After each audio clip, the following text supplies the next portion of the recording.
Iran America మధ్య మరొకసారి భీకరమైనటువంటి యుద్ధం జరిగేటువంటి అవకాశం ఉందా? జరిగే అవకాశాలు కనిపిస్తున్నాయి. చర్చలు జరుగుతున్నప్పటికీ కూడా, పీస్ టాక్స్ జరుగుతున్నప్పటికీ కూడా ఫలప్రదంగా జరగడం లేదు. కాబట్టి భారత ఎంబసీ, ఇరాన్లో ఉన్నటువంటి భారత ఎంబసీ, అలాగే ఇక్కడ ఉన్నటువంటి మన భారత ప్రభుత్వం కూడా విదేశాంగ మంత్రిత్వ శాఖ ఒక ప్రకటన జారీ చేసింది. దాని సారాంశం ఏంటంటే, తదుపరి ఆదేశాలు వచ్చే వరకు కూడా ఇరాన్కు ఎలాంటి అనవసరమైనటువంటి ప్రయాణాలు పెట్టుకోవద్దు అని బుధవారం నాడు తన పౌరులందరికీ కూడా ఒక సూచన లేదా హెచ్చరిక అనుకోండి, ఎలాగ ఒక సూచనలు జారీ చేసింది.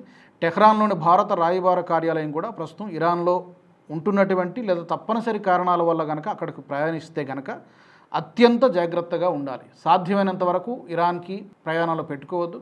ఒకవేళ ఇప్పటికీ అక్కడికి వెళ్ళిన వాళ్ళు ఎవరైనా ఉంటే కనుక డెఫినెట్గా చాలా కేర్ఫుల్గా ఉండండి. అక్కడ వాతావరణం యుద్ధ వాతావరణం కనిపిస్తుంది కాబట్టి భద్రత విషయంలో అత్యవసరమైతే తప్పకుండా ఎంబసీని కాంటాక్ట్ చేయండి అని చెప్పి మన పౌరులందరికీ కూడా ఆదేశాలు, ఒక ప్రకటన కూడా ఇవ్వడం జరిగింది. ఎల్లప్పుడూ అప్రమత్తంగా ఉండాలి. మారుతున్న భద్రతా పరిస్థితులపైన నిరంతరం ఏం జరుగుతుందో అక్కడ మీరు అవగాహన కలిగి ఉండాలని చెప్పి భారత పౌరుల్ని మన ప్రభుత్వం హెచ్చరించింది. సో ఈ నేపథ్యంలో పీస్ టాక్స్ అనేది కేవలం ఏదో తూతూ మంత్రంగానే జరుగుతున్నాయి తప్ప అమెరికా నిజంగా దీన్ని ముగిసిపోవాలని, యుద్ధాన్ని ముగించాలని కోరుకోవడం లేదా?